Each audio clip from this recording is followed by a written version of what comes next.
GHMC ఎన్నికలు అంటే ఏంది? రోడ్లు, మోరీలు, వాటర్ సప్లై, ఇది జిహెచ్ఎంసీ ఎన్నికల ఓటు బ్యాంక్. కానీ ఐటీఐఆర్ అనేది జీవనోపాధికి సంబంధించిన అంశం, ఎంప్లాయ్మెంట్కి సంబంధించిన అంశం. ఈ ఐటీఐఆర్ రావడం వల్ల 15 లక్షల మందికి డైరెక్ట్గా, 35 లక్షల మందికి ఇండైరెక్ట్గా ఉద్యోగ అవకాశాలు, ఉద్యోగ భద్రత ఉంటుంది అనే దాంట్లోనే ఐటీఐఆర్ తీసుకురావాలని మీడియా ద్వారా బీజేపీ ప్రభుత్వాన్ని అడుగుతున్నాము, జ్ఞాపకం చేపిస్తున్నాము. లేట్ చేస్తున్నారు కాబట్టి ప్రశ్నిస్తున్నాము మీడియా ద్వారా.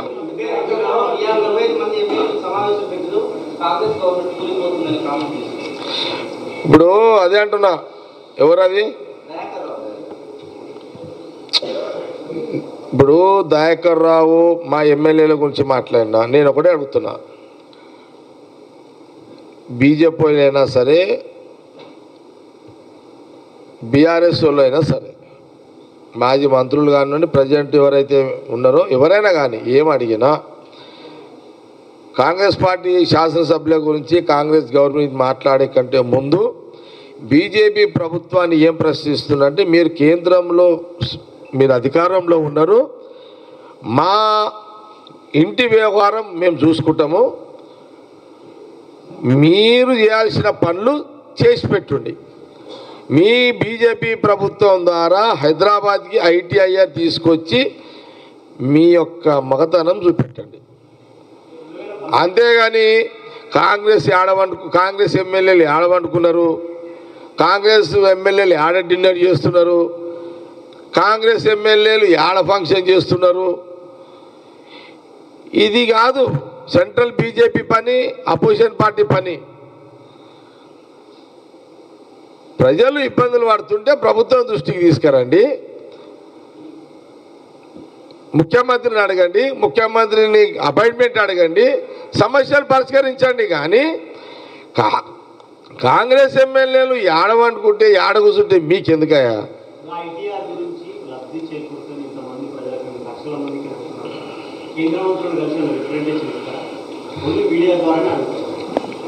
ఖచ్చితంగా కొన్ని సందర్భాల్లో బండి సంజయ్ గారిని, కిషన్ రెడ్డి గారిని కలవాలనుకున్నా, 3 సార్లు మీడియా నుంచే మాట్లాడినా, ఈసారి ఖచ్చితంగా కలుస్తా. ఐటీఐఆర్ వచ్చేంత వరకు నేను పోరాడుతున్న ఒక్కటే మీరు జ్ఞాపకం పెట్టుకోండి. ఈరోజు కాంగ్రెస్ పార్టీ నాయకునిగా,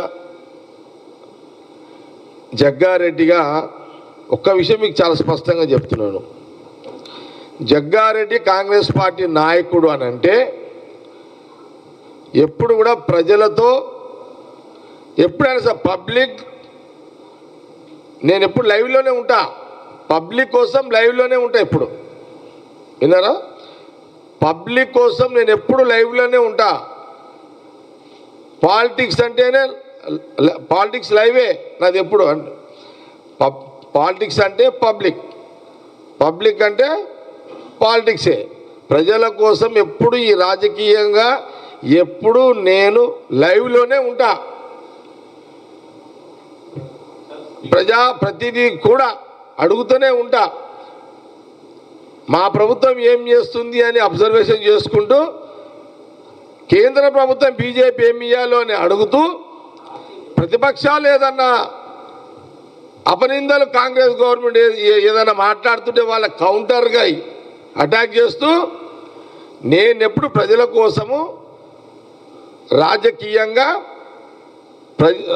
లైవ్లోనే ఉంటా, రాష్ట్ర రాజకీయాల్లో లైవ్లోనే ఉంటా. ఒకటి, ఇది ఈనాడు నుంచి కాదు, ఇది నేను కౌన్సిలర్గా ఉన్నప్పుడు, మున్సిపల్ చైర్మన్గా ఉన్నప్పుడు కూడా లైవ్లోనే ఉన్నా. ఎమ్మెల్యేగా 2004 తర్వాత, నేను శాసనసభగా ఎన్నికైన తర్వాత సంగారెడ్డి నియోజకవర్గంతో పాటు ఉమ్మడి జిల్లా రాజకీయాల్లో కూడా లైవ్లోనే ఉన్నా. ప్రజలు, రాజకీయము, లైవ్. జగ్గారెడ్డి లైన్ ఇదే ఉంటుంది. ఇక నేను గెలిచినా ఓడిపోయినా ప్రజల కోసం రాజకీయంగా ఎప్పుడు లైవ్లోనే రాష్ట్ర రాజకీయాల్లో ఉంటూనే ఉంటా. నాకు ఈ పోస్టు ఆ పోస్టు నాకు పోస్టులతో సంబంధం ఉండదు. నాకు ఇక జగ్గారెడ్డిగా ప్రజల కోసము రాజకీయంగా రాష్ట్ర రాజకీయాల్లో నేను ఎప్పుడూ లైవ్లోనే ఉంటా. కాబట్టి అందుకే ఈరోజు ITIR గురించి మళ్ళా దాదాపు నేను 7 నెలల తర్వాత మళ్ళీ 3 సార్లు